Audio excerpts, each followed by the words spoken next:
આપની નજરે ગુજરાતનું આરોગ્ય કેવું છે? ગુજરાતનું આરોગ્ય જે લાઈફ એક્સપેક્ટન્સી એટ બર્થની રીતે કરીએ અને સાથે સાથે ક્વોલિટી ઓફ લાઈફની રીતે ઘણું સારું છે. બાળ આરોગ્ય સેવામાં અત્યાર સુધીમાં કેટલું પરિવર્તન આપણે લાવી શક્યા છીએ? દરેક બાળક સમૃદ્ધ થાય, બાળકનો વિકાસ થાય એ રીતના પ્રયત્નો ગુજરાત સરકાર દ્વારા કરવામાં આવે છે. પીએમ જય મા યોજના એમના નાયબ નિયામક છે, એમની પાસેથી જ આપણે સમજીએ કે સાહેબ ગુજરાતમાં એનું કવરેજ કેટલું છે, એનાથી લોકોને શું ફાયદો થયો? અત્યારે પીએમજેમાં લગભગ 2000 હોસ્પિટલો ગવર્મેન્ટ તથા પ્રાઇવેટ ગણતરી કરીએ 50-50% છે. અત્યારે એવી કઈ કઈ વેક્સિન છે કે જેની બાળકોની અંદર ખાસ જરૂર છે? રસીકરણથી આપણે જીવલેણ રોગથી બાળકને રક્ષણ આપતા હોઈએ છીએ. તે અંતર્ગત બાળકને જીવલેણ 11 બીમારીઓથી આપણે રક્ષણ આપતા હોઈએ છીએ. ગુજરાતનું આરોગ્ય મોડેલ દિવસે ને દિવસે મજબૂત કેવી રીતે બની રહ્યું છે તે જાણવા અને સમજવા જ ગુજરાત ફર્સ્ટે હેલ્થ કોન્ક્લેવનું આયોજન કર્યું. આ ઇવેન્ટમાં આરોગ્ય ક્ષેત્રના વિવિધ મુદ્દાઓ પર વિસ્તૃત ચર્ચા કરવામાં આવી હતી. આ દરમિયાન રાજ્ય સરકારના આરોગ્ય વિભાગના ઉચ્ચ અધિકારીઓએ ગુજરાતના આરોગ્ય ક્ષેત્રની ઉપલબ્ધિઓ અને ભવિષ્યની યોજનાઓ અંગે મહત્વપૂર્ણ માહિતી આપી હતી. અધિકારીઓના જણાવ્યા અનુસાર રાજ્યમાં ટીબી, મેલેરિયા સહિત અનેક રોગોના કેસોમાં ઘટાડો નોંધાયો છે અને આરોગ્યની સેવાઓની દ્રષ્ટિએ ગુજરાત અન્ય રાજ્યોની તુલનાએ અગ્રેસર છે. પીએમ જય અને મા વાત્સલ્ય જેવી યોજનાઓના કારણે લાખો દર્દીઓને સારવારનો લાભ કઈ દિશામાં મળી રહ્યો છે તે પણ જાણ્યું. નમસ્કાર, આપ સૌનું ગુજરાત ફર્સ્ટના હેલ્થ કોન્ક્લેવમાં આપનું સ્વાગત છે. અને આપણે અલગ અલગ એક્સપર્ટ સાથે ચર્ચા કરી, જે મોટા માંધાતા છે, એક્સપર્ટ ડોક્ટર છે, જે ભવિષ્યનું વિચારી રહ્યા છે, એમની સાથે તો સંવાદ કર્યો. પણ ગુજરાતની જે જાહેર આરોગ્ય વ્યવસ્થા છે, આરોગ્ય સેવા છે, એનો જે વહીવટ સંભાળે છે, એના જે મૂળમાં છે કે જે ગુજરાતની આરોગ્ય સેવાની જે નીતિઓ છે એના અમલીકરણની જવાબદારી જેના શિરે છે, એવા ઉચ્ચ અધિકારીઓ આપણી વચ્ચે ઉપસ્થિત છે. આપણી સાથે જોડાયા છે ડોક્ટર નીલમભાઈ પટેલ, અધિનિયામક જાહેર આરોગ્ય અને પરિવાર કલ્યાણ વિભાગ, અને સાથે ડોક્ટર યુબી ગાંધી જોડાયા છે. આ બંને મહાનુભાવોનું ગુજરાત ફર્સ્ટમાં સ્વાગત છે. આપણે જોરદાર તાળીઓના ગડગડાટ સાથે બંનેને આપણે આવકારીએ.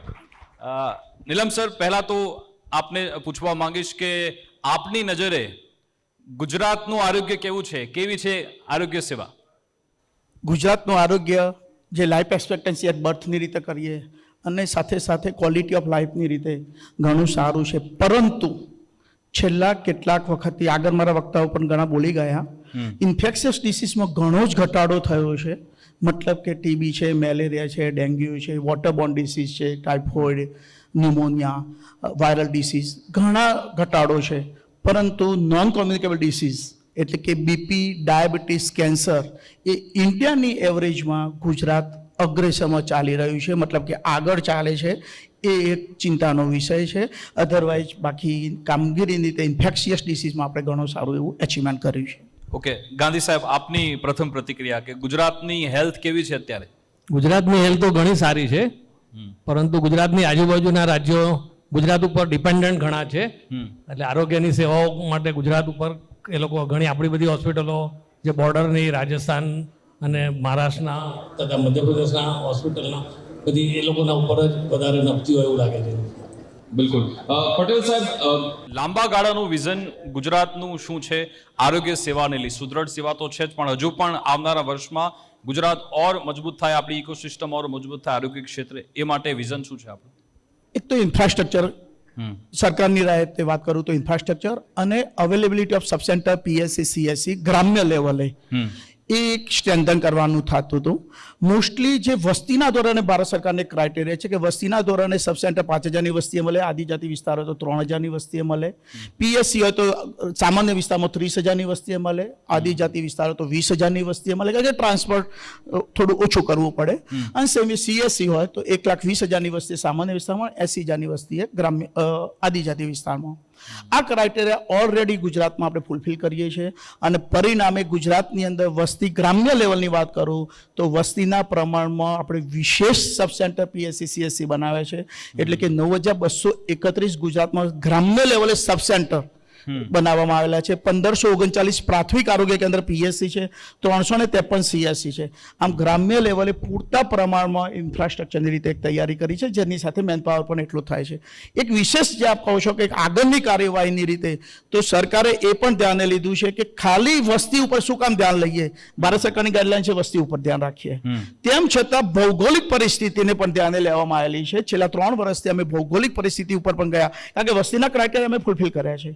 ભૌગોલિક પરિસ્થિતિ જેવી કે કચ્છની અંદર છે, જેવી કે બનાસકાંઠામાં પ્રોબ્લેમ છે, જેવું કે છોટાઉદેપુરની અંદર પ્રોબ્લેમ છે, તો જ્યાં વિસ્તાર મોટો છે અને પોપ્યુલેશન થોડા નાના ગામડાઓની રીતે છે, જેથી કરીને વસ્તીને કદાચ કંઈક સરકારી દવાખાનાનો ઉપયોગ કરવો હોય તો ડિસ્ટન્સ કાપવું પડે વધારે, તો એ ના કાપવું પડે એટલે ભૌગોલિક પરિસ્થિતિને કિલોમીટરને ધ્યાને લઈને પણ અમે વધારાના નવા PSC અને CSC છેલ્લા 3 વર્ષથી ઇમ્પ્રૂવ કર્યા છે. અને આ જ રીતે આ ક્રાઇટેરિયા ઉપર અમે વધારાના 40 PSC અને 10 CSC પણ આગળ કર્યા છે. એટલે આગળ ઉપર ક્યાંય પણ પબ્લિકને દૂરના અંતર સુધી ના પડે અને ગ્રામ્ય સ્તરે નજીકમાં નજીક એમને આરોગ્યની સેવા મળી રહે. ઓકે ગાંધી સાહેબ, કારણ કે PMJ માં યોજના એમના નાયબ નિયામક છે, એમની પાસેથી જ આપણે સમજીએ કે સાહેબ ગુજરાતમાં એનું કવરેજ કેટલું છે, એનાથી લોકોને શું ફાયદો થયો, શું એનો મુખ્ય હેતુ છે એનો? PMJ નો હેતુ ખાસ તો દરેક ગામડાના લેવલે પણ જ્યાં હોસ્પિટલ લેવલ ઇન્ફ્રાસ્ટ્રક્ચર તૈયાર હોય ત્યાં આપવાનું એ મેઇન એમ છે. અત્યારે PMJમાં લગભગ 2000 હોસ્પિટલો ગવર્મેન્ટ તથા પ્રાઇવેટ ગણતરી કરીએ 50-50% છે, તો 2000 હોસ્પિટલો PMJમાં એમ્પેનલ છે. અને કામકાજની જો વાત કરીએ તો રોજના 5 થી 6000 ક્લેમ PMJમાં મુકાય છે. અને લગભગ 10 કરોડ પર ડેનું 10 કરોડનું પેમેન્ટ હોસ્પિટલોને કરવામાં આવે છે. 365 દિવસ ગણો તો 3600 થી 4000 કરોડ આપણે અત્યારે એન્યુઅલી PMJમાં વાપરી રહ્યા છીએ. ઓકે પટેલ સાહેબ, આપણે દરેક નાગરિક સુધીને ખાસ કરી ગરીબો, આદિવાસી વર્ગ, જે ગ્રામ્ય ક્ષેત્રના લોકો છે, એમના સુધી આરોગ્ય સેવા પહોંચે એ માટેના શું પ્રયત્નો આપણે હાથ ધર્યા છે? ગ્રામ્ય લેવલે જે આરોગ્ય સેવાઓને વિસ્તારવા માટે જેમ મેં કહ્યું ઇન્ફ્રાસ્ટ્રક્ચરની રીતે તો આગળ વાત કરી એમ આપણે પહોંચી વળ્યા. સાથે સાથે ભારત સરકારની એક ગાઈડલાઈન મુજબ દરેક સેન્ટરને આયુષ્યમાન આરોગ્ય મંદિરમાં કન્વર્ટ કરવામાં આવ્યા. આયુષ્યમાન આરોગ્ય મંદિર કન્વર્ટ કરવાથી નીચે સ્ટાફની અવેલેબિલિટી પણ વધારવામાં આવી. અને ધારો કે સબ સેન્ટરની વાત કરીએ તો પહેલાં PSC ઉપર સબ સેન્ટર ઉપર female health worker, multiple health worker જે ગ્રામ્ય લેવલે કામ કરે અને જોડે સપોર્ટિવ રોલમાં આશા બહેનો કામ કરતી હોય છે. પરંતુ વધારાના એક CHO કોમ્યુનિટી હેલ્થ ઓફિસરની રીતે એક પોસ્ટ વધારાની ક્રિએટ કરવામાં આવી કે જે સ્ટાફ નર્સિંગ કેડરની રીતે છે, મતલબ કે આ બંને કેડર કરતાં થોડું ઉચ્ચ કક્ષાના ભણેલા. આ આયુષ્યમાન આરોગ્ય મંદિરની અંદર 12 જાતની સેવાઓ આપવા માટેનું એક આયોજન થયું. અને જેના કારણે માતા બાળકથી માંડીને માતૃ કલ્યાણની છે કે એટલે ANC કેર છે, બાળકોની કાળજી રાખવાની, ફેમિલી હેલ્થની કામગીરી કરવાની થતી હોય કે પછી ઇમ્યુનાઇઝેશનની કામગીરી કરવાની થતી હોય, સાથે infectious disease, non infectious disease અને અમારા આગળના વક્તા બોલ્યા હતા પેલિયેટિવ કેર સુધી, એલ્ડરલી કેર, પેલિયેટિવ કેર સુધી, મેન્ટલ હેલ્થ સુધીની કામગીરી થાય. અને લોકલ લેવલે BP, ડાયાબિટીસ જેવી દવાઓ પણ લોકલ લેવલે ગ્રામ્યમાં દર મહિનાને વિના મૂલ્યે લોકોને પ્રાપ્ત થાય એ રીતનું આયોજન છેક નીચે સુધી ગ્રામ્ય કક્ષાએ આ CHOની પોસ્ટ મૂકવાથી અમે હાથ ધરેલું છે. સાથે આ આયુષ્યમાન આરોગ્ય મંદિરની અંદર યોગા જેવી એક્ટિવિટી, કારણ કે લાઇફસ્ટાઇલ ડિસીઝ હવે વધી રહ્યા છે, ઇન્ફેક્શિયસ ડિસીઝ ઘટે છે, લાઇફસ્ટાઇલ ડિસીઝ વધે છે. અહીંયા તમારે જો પિક્ચર બતાવો છો તમે, બહુ જ અગત્યનું હાર્ટવાળું જે પિક્ચર બતાવી રહ્યા છીએ આપણે, કારણ કે લાઇફસ્ટાઇલ ડિસીઝની રીતે જે થઈ રહ્યા છે, સ્ટ્રોકની રીતે વધી રહ્યા છે, પેરાલિસિસવાળા કેસીસ વધી રહ્યા છે. કદાચ વાત કરીશ તો આપણે અવારનવાર ન્યૂઝપેપરમાં જોઈએ છે કે નવરાત્રિમાં ગરબા ગાતા માણસ ઢળી પડ્યો. ક્રિકેટ રમતા એક યુવાન મેદાનમાં ઢળી પડ્યો. મિત્રના મેરેજમાં ડાન્સ કરતા એક વ્યક્તિ ઢળી પડ્યો. આ શા માટે ઢળી પડ્યો? નોન કોમ્યુનિકેબલ ડિસીઝ વધી રહ્યા છે. નિદાન કરવાનું બાકી ઘણા કેસોમાં છે. એ સિમ્પ્ટોમેટિક કેસીસ ઘણા છે, હજારોની સંખ્યામાં એ સિમ્પ્ટોમેટિક કેસીસ છે જેનું નિદાન નથી થયું. અને નિદાન નહીં થવાના કારણે એના ઉપર સિક્કો નથી લાગ્યો કે તને BP છે કે તને ડાયાબિટીસ છે. સિક્કો નથી લાગ્યો ત્યાં સુધી માણસ લાઇફસ્ટાઇલ ડિસીઝ હોવા છતાં કોઈ કેર નહીં લે. એને જે કાળજી રાખવાની છે, ફૂડની કાળજી રાખવાની છે, ડ્રગ્સની કાળજી રાખવાની છે, એને ખુદને ખબર નથી, એને BP, ડાયાબિટીસ લઈને ફરે છે. એટલા માટે અર્લી ડાયગ્નોસિસ ઉપર પણ અમે વધારે કોન્સન્ટ્રેશન કર્યું છે. અને આ હાર્ટવાળો જે તમારો સિમ્બોલ છે એ અમે ઉપાડી લીધેલો છે અને જ કામગીરી અમે સારી રીતે કરી રહ્યા છીએ. ઓકે ગાંધી સાહેબ, PMJ માં યોજના એ અંતર્ગત આપણે કેવા ગરીબ પરિવારો, કેટલા ગરીબ પરિવારોને આપણે આવરી લીધા છે? અને સાથે સાથે એનું અમલીકરણ એ કેટલો, એમાં પડકાર કેટલા આવે છે જ્યારે તમે લોકોની સાથે લઈ જાઓ છો એ યોજનાને? ત્યારે પીએમજે યોજના શરૂ થઈ ત્યારથી જ એના ઓબ્જેક્ટિવ માય ફેમિલીનો હતો. બીપીએલ ફેમિલી કે જે લોકોની આવક ખૂબ જ ઓછી છે તેવા લોકોને પહેલાં સમાવેશ કરવા. અત્યારે ગુજરાતમાં લગભગ 49 લાખ ફેમિલી કેન્દ્ર સરકાર એના માટે ગ્રાન્ટ આપી રહી છે, પરંતુ આપણી સરકાર એક સ્ટેપ આગળ જઈને જે મિડલ ક્લાસ છે, મિસિંગ મિડલ અત્યારે વધારે ચર્ચા થઈ રહી છે, તો એવા લોકો જે લોકોની આવક લિમિટેડ છે એ આપણે 2 લાખ સુધીની આવકવાળાને આપણે મા વાત્સલ્ય એ કાર્ડ આપ્યું અને એ લોકોને પણ પીએમજે યોજનામાં સમાવેશ કર્યો અને આવકની લિમિટ વધારીને 4 લાખ પણ કરી. સાથે સાથે સિનિયર સિટીઝનો જે છે એમની 6 લાખની મર્યાદા સુધી પણ એમને આપણે યોજનામાં સમાવેશ કરી લીધા. અને હવે તો કેન્દ્ર સરકારે એક સ્ટેપ આગળ જઈને VVS વયવંદના યોજના ચાલુ કરી છે, એટલે 70+ તમામ citizen across the nation they are entitled for PMJ. અને ગુજરાત સરકારે એક વધારાનું પગલું લઈને જી કાર્ડ પણ ચાલુ કર્યું છે, એટલે રાજ્ય સરકારના કર્મચારીઓ, અધિકારીઓ, કોન્ટ્રાક્ચ્યુઅલ સ્ટાફ તથા પેન્શનર તમામને પણ પીએમજે યોજનામાં સમાવેશ કર્યો છે. ઓકે, જે હું પડકારની વાત કરી રહ્યો હતો કે પારદર્શિતાની વાત થાય છે અથવા તો નિયંત્રણ, એ તંત્ર કેવી રીતે કામગીરી કરે છે કે એક ક્રિસ્ટલ ક્લિયર પિક્ચર રહે, એનામાં ક્યાંય કોઈ બેદરકારી ના રહે અથવા તો કંઈ ખોટું ના થાય, એ માટેનું તંત્ર કેવી રીતે? પીએમજે યોજનાના ઓપરેશનલ ચેલેન્જીસ તો રહેતા જ હોય છે. પહેલું તો કાર્ડમાં પણ ઘણી ફરિયાદો આવતી હોય છે કે જે લોકો એન્ટાઇટલ ના હોય અને કાર્ડ કઢાવવા જતા હોય અને પછી અમારે એમને પકડવા પડે. એટલે અમારું જે BIS સિસ્ટમ છે એની ઉપર પણ અમારે ચેલેન્જીસ અને ચેક્સ રાખવા પડે છે, વારે વારે એજન્સીઓ બદલતા રહીએ છીએ. બીજું જે હોસ્પિટલો જે ફરિયાદો થતી આવતી હોય છે નોર્મલી કે જે ક્લસ્ટરમાં સૌથી વધારે ક્લેમ મુકાતા હોય, તો એના માટે પણ અમે ઘણા બધા કાર્ડિયોલોજીમાં અમે વિડીયો રેકોર્ડિંગ અમે મેન્ડેટરી કરાવ્યું છે. ઓર્થોમાં થોડા ક્લેમ વધારે આવતા હતા, અનઇન્ડિકેટેડ કે અર્લી સર્જરીઝનું અમને ની રિપ્લેસમેન્ટનો થોડો રેશિયો બીજા રાજ્યની કમ્પેરિઝનમાં વધારે જોવા મળતો હતો, તો અપ ટુ 60 ગવર્મેન્ટ સ્પેસિફિક કરાવ્યા. નિયોનેટલમાં પણ અત્યારે અમે અપકોડિંગ જોઈ રહ્યા છીએ. એવું નથી, આપણા ડૉક્ટર મિત્રો છે ને એમને બી ખબર હશે કે ક્યાંક ક્યાંક કંઈક મસ્તી થતી હોય છે, એટલે અમારે એના માટે પણ સેન્ટ્રલ મોનિટરિંગ સિસ્ટમ નિયોનેટલમાં પણ અમે વિચારી રહ્યા છીએ.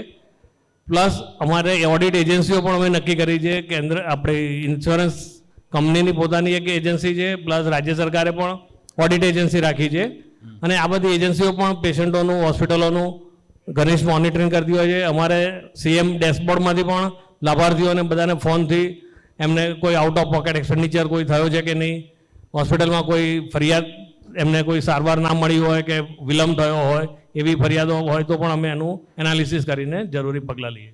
ઓકે, સરકારની ઘણી બધી યોજનાઓ છે અને આખો દરિયો છે કે લોકો માટે સરકાર તૈયાર છે સેવા આપવા માટે, પણ લોકો સુધી ઘણીવાર એ મેસેજ પહોંચતો નથી અથવા તો એ મેસેજ કન્વે થતો નથી. એ માટેના સાહેબ શું પ્રયત્નો થઈ રહ્યા છે કે મોટી સંખ્યામાં એનો લોકો ઉપયોગ કરી શકે? કારણ કે સરકાર તો બેઠી જ છે આપવા માટે, પણ સામે કોઈને ખબર નથી કે આવા લાભ પણ આપણને મળી શકે છે.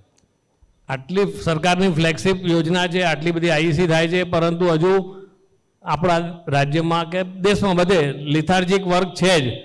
એમને એવું ખબર છે કે ભાઈ માંદા પડીશું ને કાર્ડ મળી રહેશે, એટલે ઘણા લોકો કાર્ડ કઢાવવામાં આળસ રાખતા જ હોય છે. હજુ આજની તારીખે અમારે રોજની 50 રિક્વેસ્ટ એવી આવે છે કે હોસ્પિટલમાં દાખલ થયા હોય અથવા દાખલ થવાનું હોય ને કોઈ સારવારની જરૂર હોય, એટલે એ લોકો કાર્ડ કઢાવવા જાય અને પછી અમારી હેલ્પલાઇન નંબર ઉપર ફોન કરે કે સર અમારું આ કાર્ડ જરા જલ્દી કરી આપો ને. ડિલિવરીના કેસમાં નાનું બાળક, એમનું ડિલિવરી પછી બાળકને સારવાર આપવાની હોય, તો જે મધર 9 મહિના પ્રેગ્નન્સીમાં હોસ્પિટલમાં સારવાર લેવા જતી હોય છે તે પણ કાર્ડ કઢાવવામાં આળસ રાખે છે અને પછી જ્યારે બાળકને નિયોનેટલ કેર માટે પીએમજેની યોજનાની જરૂર પડે ત્યારે અમારી પાસે દોડતા હોય છે.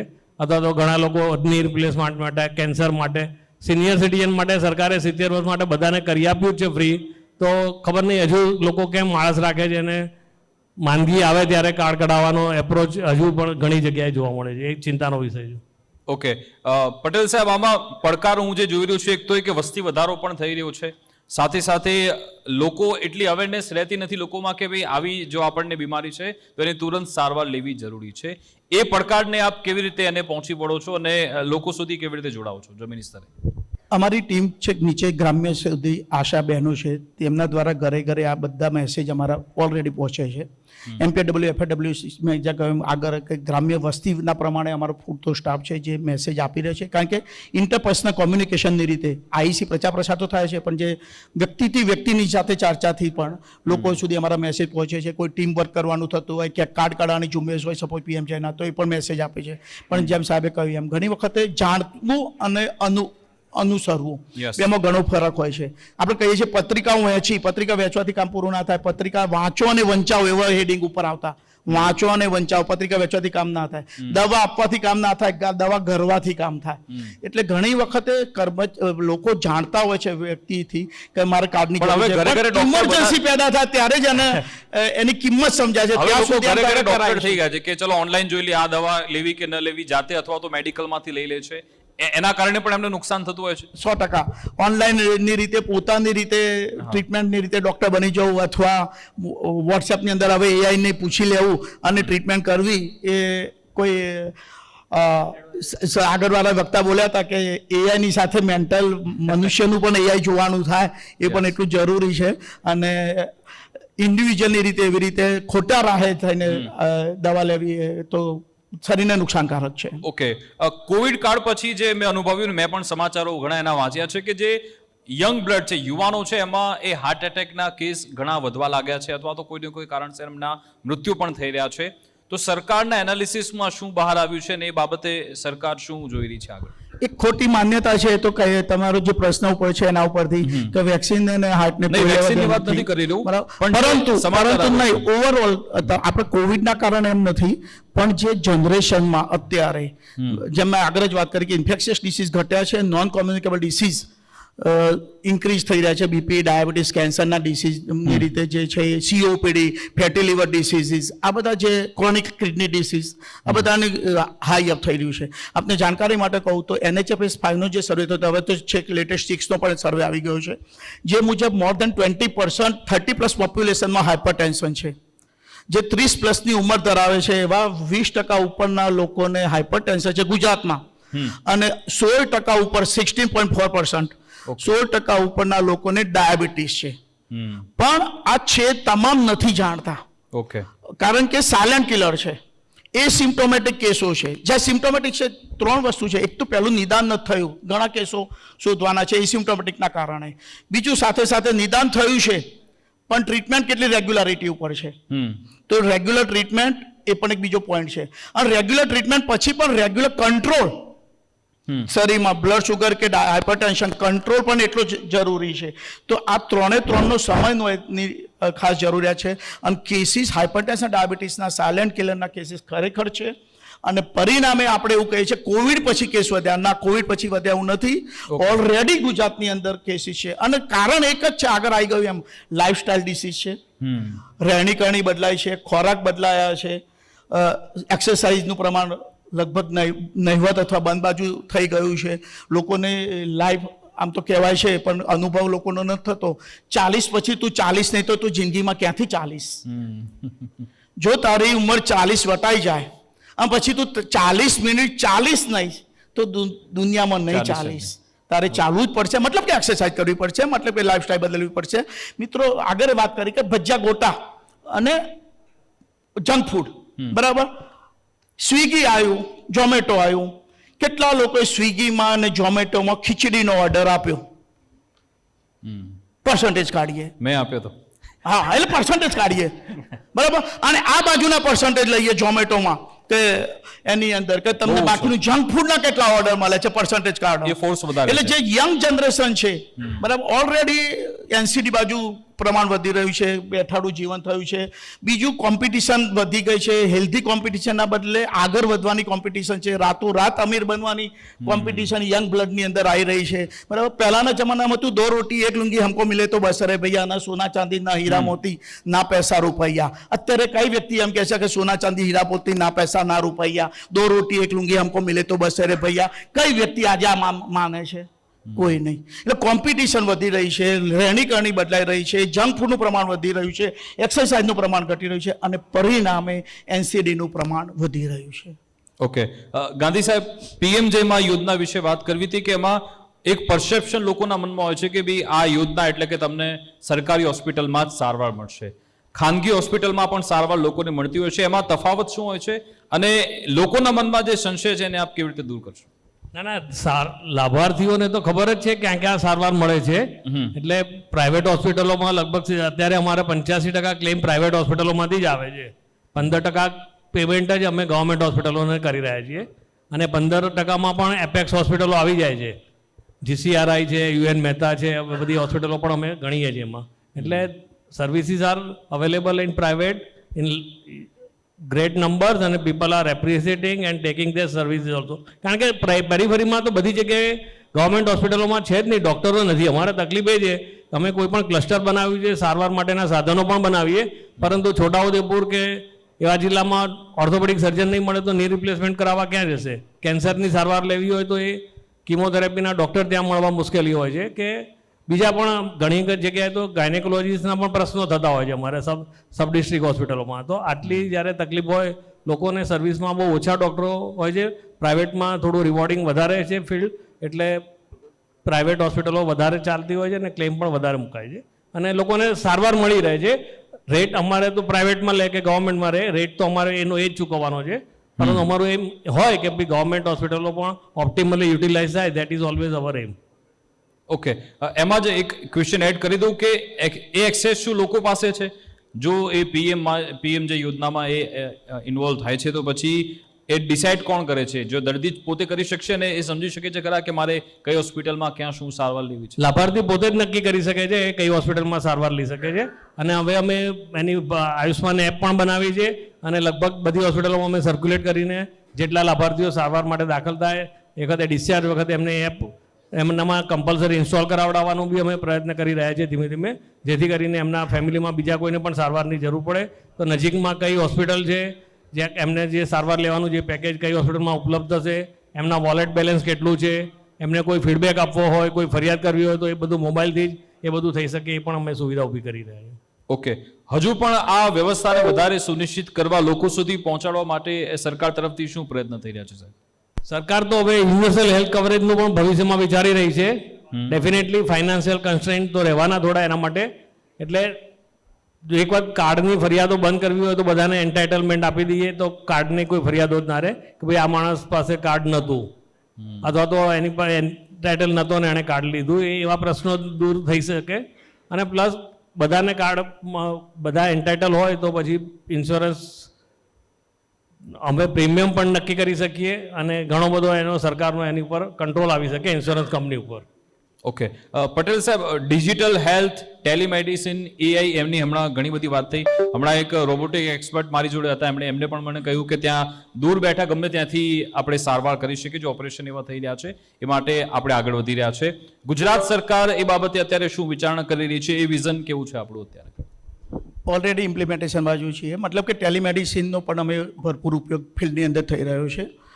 ખાસ મેં જેમ કહ્યું સબ સેન્ટર ઉપર CHOની પોસ્ટ થયા પછી અમારે આયુષ્યમાન આરોગ્ય મંદિરની અંદર કોઈ ક્રોનિક ડિસીઝ હોય, સપોઝ ટ્યુબરક્યુલોસિસની વાત હોય કે કોઈ NCDમાં અનકન્ટ્રોલ ટ્રીટમેન્ટ લેવા છતાં અનકન્ટ્રોલ રહેતા હોય, સિવિયર એનેમિક મધર હોય, તો આવા જે કોમ્પ્લિકેટેડ કેસીસ હોય તો એવાને જ્યારે CHO પાસે લાભાર્થી આવે છે, દર્દી આવે છે, ત્યારે એને ટેલિમેડિસિન સંજીવની થકી હાયર સેન્ટરના સાથે જોડવામાં આવે છે અને જ્યાં નિષ્ણાત ડૉક્ટર, જે સ્પેશિયાલિસ્ટ ડૉક્ટર હોય, સંજીવની એક એપ્લિકેશન છે ભારત સરકારનું અને એની અંદર જે ડૉક્ટર્સ અવેલેબલ હોય છે એની સાથે વાર્તાલાપ થાય છે, ચાહે ફિઝિશિયન હોય, ગાયનેક હોય, પીડિયાટ્રિશિયન હોય, સામે હોય, એની સાથે ગ્રામ્ય લેવલે બેઠા બેઠા એની સાથે પરામર્શ કરી શકે છે, ઓડિયો વિઝ્યુઅલની રીતે હોય છે, ફેસ જોઈ શકે છે, વાતચીત કરી શકે છે અને ત્યાંથી પ્રિસ્ક્રિપ્શન લખે તો પ્રિસ્ક્રિપ્શન અહીંયા વોટ્સએપની અંદર આવે છે, એ પ્રિસ્ક્રિપ્શન ઉપરથી એને ફ્રી ઓફ ડ્રગ પણ આપવામાં આવે છે. એટલે ગ્રામ્ય લેવલે ઘરે બેઠા નજીકના સેન્ટર ઉપરથી હાયર ઓફિસરની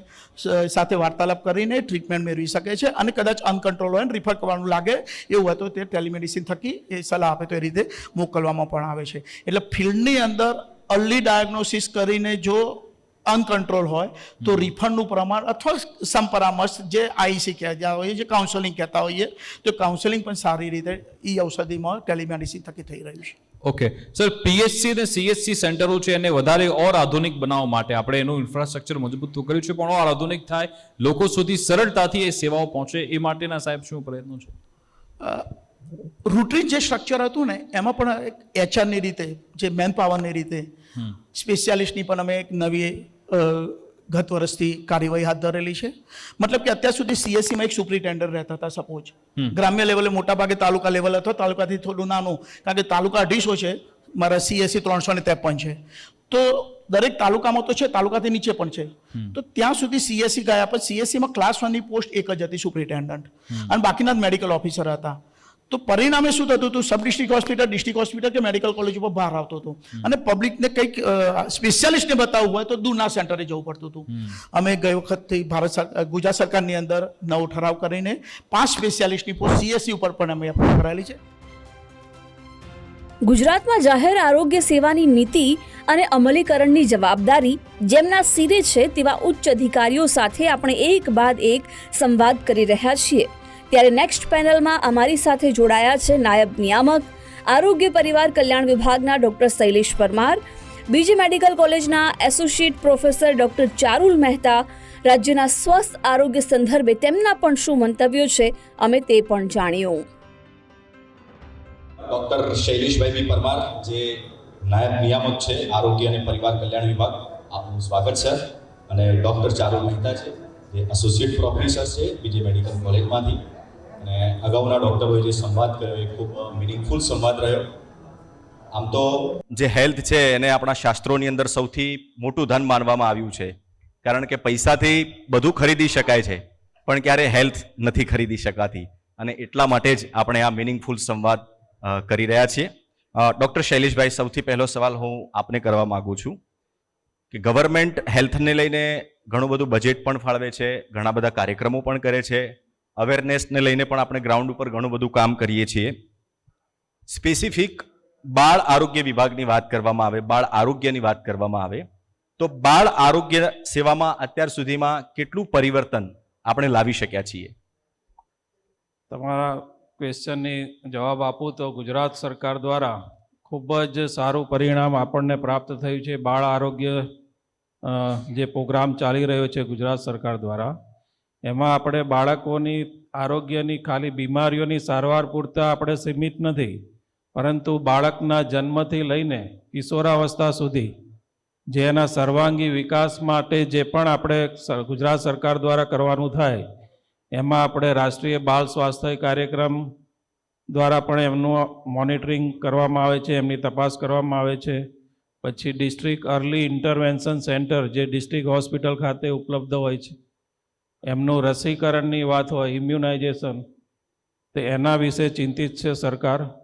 તેમજ જે પણ district hospital, medical college hospital ખાતે પણ કોઈ બાળકને ઇન્ટેન્સિવ કેરની જરૂરિયાત પડે તો એના માટે આપણે એસએનસીયુ, સ્પેશિયલ ન્યૂબોર્ન કેર યુનિટ અથવા તો neonatal intensive care unit NICU, પછી દરેક ડિલિવરી પોઈન્ટ ઉપર આપણે ન્યૂબોર્ન સ્ટેબિલાઇઝેશન કોર્નર, આ રીતને આપણે પ્રયત્નો થકી દરેક બાળકને સમૃદ્ધ થાય, બાળકનો વિકાસ થાય, એ રીતના પ્રયત્નો ગુજરાત સરકાર દ્વારા હાલમાં કરવામાં આવેલ છે. મેમ, આપને એક સવાલ કરવા માંગુ છું કે પહેલા શીતળા નામની જે બીમારી હતી કે એને આપણે વેક્સિનથી ઓલમોસ્ટ નાબૂદ કરી ચૂક્યા છીએ. અત્યારે એવી કઈ કઈ વેક્સિન છે કે જેની બાળકોની અંદર ખાસ જરૂર છે, અને વેક્સિનેશન કેટલું ઇમ્પોર્ટન્ટ છે બાળકો માટે, અને એના ઉપર ગવર્મેન્ટ શું કામ કરી રહી છે? Yeah. At the outset, I would like to thank Gujarat First for inviting me here. વેક્સિનેશનની વાત કરવામાં આવે તો રસીકરણનું બાળકના વિકાસમાં ખૂબ જ મહત્ત્વ રહેલું છે. રસીકરણથી આપણે જીવલેણ રોગથી બાળકને રક્ષણ આપતા હોઈએ છીએ. આપણો જે રસીકરણનો કાર્યક્રમ છે, નેશનલ ઇમ્યુનાઇઝેશન શિડ્યુલ, જે સરકારશ્રી દ્વારા રન કરવામાં આવે છે, તે અંતર્ગત બાળકને જીવલેણ 11 બીમારીઓથી આપણે રક્ષણ આપતા હોઈએ છીએ. તમે જે શીતળા નામની બીમારીની વાત કરી, સ્મોલ પોક્સ, તેને તો નાબૂદ થઈ 1980માં નાબૂદ થઈ ગયો હતો. એના પછી આપણે ઓરલ પોલિયો વેક્સિન જે આપીએ છીએ, જે પોલિયો આપણે નાબૂદ થઈ ચૂક્યો છે, પણ એને આપણે સંપૂર્ણ નાબૂદ કરી અને ફરી એ માથું ના ઉચકે તેના માટે આપણે ઇન્જેક્ટેબલ પોલિયો વેક્સિન આપીએ છીએ. BCG વેક્સિનથી TB નિવારી શકાય. રૂબેલા વેક્સિન જે MR તરીકે આપવામાં આવે છે તેનાથી ઓરી અને રૂબેલાનું નિવારણ થાય છે. હિપેટાઇટિસ B કે જે ઝેરી કમળો કહેવામાં આવે છે, તે ફક્ત બાળકને શરૂઆતમાં કમળો કરતો નથી, તે ભવિષ્યમાં લીવરનું કેન્સર થવાની બી શક્યતા ધરાવતું હોય છે. તો લીવરના કેન્સર પ્રત્યે પણ આપણે પ્રોટેક્શન આપીએ છીએ. તદુપરાંત મેનિન્જાઇટિસ અને ન્યુમોનિયાને નિવારવા માટે H-ઇન્ફ્લુએન્ઝા B છે કે જે પેન્ટાવેલન્ટ વેક્સિનની અંદર જ ઇન્ક્લુડ કરવામાં આવ્યું છે. તો આ રીતના કુલ મળીને 11 બીમારીઓને નિવારી શકાય છે. ઓકે, એક HPV કરીને વેક્સિન છે, એના વિશે હું સર્ચ કરતો હતો તો ઘણું બધું સાંભળ્યું. એના વિશે મારે થોડુંક જાણવું છે. HPV રસીની આપણે વાત કરીએ તો હમણાં જ આપણા માનનીય વડાપ્રધાનશ્રીએ 28 ફેબ્રુઆરી 2026ના રોજ એનો આપણે સમગ્ર ભારતમાં એનું ઉદ્ઘાટન કરવામાં આવ્યું છે, HPV વેક્સિનેશન કેમ્પેનનું. એમાં HPVનું આપણે જોઈએ તો લગભગ એનો પ્રિવેલન્સ રેટ જોઈએ, ઇન્સિડન્સ રેટ તો 11.6 છે પર 1 લાખ સ્ત્રી, અને એનો મોર્ટાલિટી રેટ જોઈએ તો લગભગ 5.1 જેટલો છે. એટલે ખૂબ જ અગત્યનું છે ને second most leading cause in women cancer જે કહેવાય સર્વાઇકલ કેન્સર, એ છે HPV વેક્સિન. તો આપણે ગુજરાતમાં પણ આનું લોન્ચિંગ કરી દેવામાં આવેલું છે ને આપણે માર્ચ, એપ્રિલ અને મે 3 મહિનાનું આખું કેમ્પેન દરમિયાન આપણે લગભગ 5,83,000 બાળકીઓ, દીકરીઓ કે જેમની ઉંમર 14 વર્ષ જેની કમ્પ્લીટ થઈ ગઈ હોય અને 15મો એમનો જન્મદિવસ મનાવ્યો ના હોય, એટલે 14 વર્ષવાળી તમામ દીકરીઓને આપણે એવી 5,83,277 બાળકીઓને HPV રસીકરણથી આપણે પ્રોટેક્ટ કરેલા છે. ઓકે મેમ, એક બીજું એ છે કે MR અને TDની પણ વેક્સિન છે, તો એ શું છે? MR વેક્સિન એ મિઝલ્સ અને રૂબેલાનો કોમ્બિનેશન વેક્સિન છે. મિઝલ્સ એટલે કે ઓરી અને રૂબેલા એ ઓરી જેવા જ પ્રકારથી થતો એક વાયરસનો બીમારી છે. મિઝલ્સ બાળકને અંદરથી ખોખલું કરી નાખે છે. ન્યુમોનિયા, મેનિન્જાઇટિસ, ડાયેરિયા એ પ્રકારના ગંભીર કોમ્પ્લિકેશન મિઝલ્સથી જોવા મળતા હોય છે.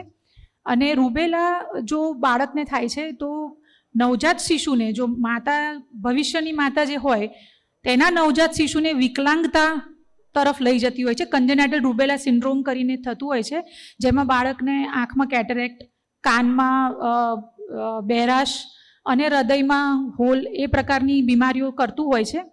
એટલે બાળક વિકલાંગ બની જતું હોય છે. તો આ બંને જે અલગ અલગ રીતે જીવલેણ અને ગંભીર બીમારી છે, તે બંનેનું નિવારણ ફક્ત એક રસીમાં 2 વેક્સિનનો ફાયદો થાય છે, તે MR વેક્સિન છે. ઓકે ડૉક્ટર સાહેબ, RBSK કરીને એક કાર્યક્રમ ગવર્મેન્ટ ચલાવી રહ્યું છે, એની થોડીક ડિટેલમાં જાણકારી આપશો? RBSK એટલે કે રાષ્ટ્રીય બાળ સ્વાસ્થ્ય કાર્યક્રમ લગભગ આપણે ગુજરાત રાજ્યમાં 1996થી શાળા આરોગ્ય કાર્યક્રમ અમલમાં મૂકેલો છે ગુજરાત સરકાર દ્વારા. પછી 2014ની સાલમાં આપણે ઇન્ડિયા લેવલે school health RBSK SHRBSK programme launch કરવામાં આવ્યો, જેમાં આપણા જોઈએ તો 0થી 18 વર્ષના તમામ બાળકો કે જે સ્કૂલે જતા હોય અથવા તો ન જતા હોય એવા આંગણવાડીના છે, સ્કૂલ છે, મદ્રેસાઓ છે, આશ્રમ શાળા છે, તો આવા તમામ બાળકો આપણા ગુજરાત રાજ્યમાં જોઈએ તો લગભગ 1,61,00,000 જેટલા બાળકો છે 0થી 18 વર્ષના. એમાં આંગણવાડીના પણ આવી ગયા અને બધી જ મદ્રેસા, school going, school non going, એ તમામ બાળકોની આપણી જે RBSKની ટીમ છે એમાં એક AYUSH medical officer male female હોય છે, એક ANM હોય છે અને એક ફાર્માસિસ્ટ, એ 4 જણની ટીમ અને એક ડેડિકેટેડ ટીમ હોય છે. એ લોકો વર્ષમાં 2 વખત એ તમામ બાળકોનું હેલ્થ સ્ક્રીનિંગ કરવામાં આવે છે. અને આપણે જે 4D કહીએ છીએ કે જેમાં ડિફેક્ટ્સ એટ્સ બર્થ, ડેવલપમેન્ટલ ડિલે, ડિસીઝ અને ડેફિશિયન્સી, આ 4D માં લગભગ 69 જેટલી કન્ડિશન છે, જેનું બેઝિક આપણી ટીમ દ્વારા સ્ક્રીનિંગ કરવામાં આવે છે, એનું નિદાન કરવામાં આવે છે સારવાર કરવામાં આવે છે અને જરૂર પડે તો એમને રેફરલ આગળ સેન્ટર ખાતે રિફર કરવામાં આવે છે. ઓકે મેમ, એક સવાલ આપને પૂછું કે બદલાતી લાઈફસ્ટાઈલ આજે આપણે જોઈએ છે કે પહેલાના સમયમાં અને અત્યારના સમયમાં ફૂડમાં પણ ઘણા બધા ચેન્જીસ આવ્યા છે. લોકોની લાઈફસ્ટાઈલ, મોડે સુધી જાગવું, મોડા ઉઠવું, તો જે માતા પિતાની જે લાઈફસ્ટાઈલ છે એની અસર બાળકો પર શું પડી શકે? ખૂબ જ વર્તમાન સમયને લગતો સવાલ પૂછ્યો છે. માતા પિતાની જે લાઈફસ્ટાઈલ હોય છે, બાળક તેને જોઈને આચરણ કરતા શીખે છે. ઘણા બાળકો કરી પણ લેતા હોય છે, માનસિક રીતે જે સ્ટેબલ હોય છે, પણ અમુક બાળકો જે ધારો કે ઓટિઝમ સ્પેક્ટ્રમ ડિસઓર્ડર કે એનાથી પીડાતા હોય, તેઓ ફક્ત ડિજિટલ વસ્તુ ઉપર ફોકસ કરે છે ને તેમનું પછી સોશિયલ કોમ્યુનિકેશનમાં ફરક પડતો હોય છે. તે ઉપરાંત ઓબેસિટી જે મૂળ રોગ છે, જે બેઠાડું જીવન બાળક જીવવા લાગે, હસતું રમતું બાળક બહાર પ્લેગ્રાઉન્ડમાં રમવા માટેનો એનો સમય હોય છે, તેની જગ્યાએ તે સોફા, કાઉચ ઉપર, બેડ ઉપર પડી રહે છે. તેથી ઓબેસિટી અને તેના લીધે નોન કોમ્યુનિકેબલ ડિઝીઝીસનો જે વધારો જોવા મળ્યો છે, તે આ એરામાં we are fighting with that NCD. એક છેલ્લો સવાલ પૂછું, આપ બંને એનો ટૂંકમાં જવાબ આપજો. ગુજરાતમાં બાળ આરોગ્યને લઈને ભવિષ્ય શું છે? એક સ્વસ્થ બાળકનો જન્મ થવો, જે સંસ્થાકીય ડિલિવરી થવી, નવજાત શિશુનું 1 દિવસ, 1 અઠવાડિયું, 1 મહિનો ક્રોસ કરી 5મી જન્મ તારીખ ઉજવવી અને આ બધા જ મૃત્યુ દરમાં ઘટાડો થવો, તેનાથી આપણું એક સમૃદ્ધ રાષ્ટ્ર તરફ આપણે એક વિશાળ પગલું ભરી શકીશું. આપણે એક વાત કહું તો અત્યારે જ હમણાં SRS 2024 જે બહાર પડ્યું એમાં આપણો ગુજરાતનો અર્લી નિયોનેટલ મોર્ટાલિટી રેટ છે 11 છે પર 1000 live birth. Neonatal mortality rate આપણો 15 છે. ઇન્ફન્ટ મોર્ટાલિટી રેટ આપણો ઘટીને 19 થયો છે અને અંડર 5 મોર્ટાલિટી રેટ આપણો પણ ઘટીને 21 થયેલો છે. એટલે આપણો ઘણો બધા ઇન્ડિકેટર ચાઇલ્ડ હેલ્થ પ્રોગ્રામમાં ઇમ્પ્રુવમેન્ટ SRS હમણાં જે બહાર પડ્યું એમાં આ બધા જે કે આપણે ઇન્સ્ટિટ્યુશનલ ડિલિવરીમાં 100% તરફ લઈ ગયા છે. તમામ બાળકોનું અર્લી સ્ક્રીનિંગ થાય, એટલે આવા બાળકોને ઝડપથી આઈડેન્ટિફાઈડ કરીને કોઈ પણ બીમારી હોય તેના માટે આપણે 10 જેટલી જે ડેન્જર સાઇન્સ છે એમાં આપણે આખા દરેક ગામ આશા બહેનો હોય છે, એ લોકોએ એમની જે ગૃહ મુલાકાત કરવાની હોય છે એમાં home base newborn care HBNC અને HBYC વિઝિટ, એમાં જ્યારે પણ બાળક SNCUમાંથી ડિસ્ચાર્જ થાય અથવા તો હોસ્પિટલમાંથી ઘરે આવે ત્યારે આશાબેન અથવા ANMએ એના બાળકના ઘરે જઈને વિઝિટ કરવાની હોય છે.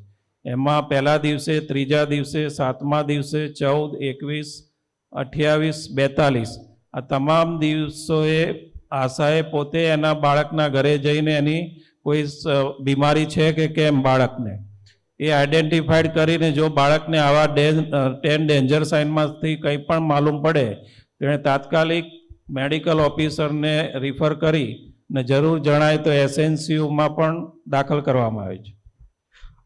Thanks for your valuable time doctor Shaileshbhai અને ડૉક્ટર ચારુલ મહેતા, આપ બંને અહીંયા આપનો કિંમતી સમય કાઢી અને ઉપસ્થિત રહ્યા માટે થેન્ક્સ અ લોટ.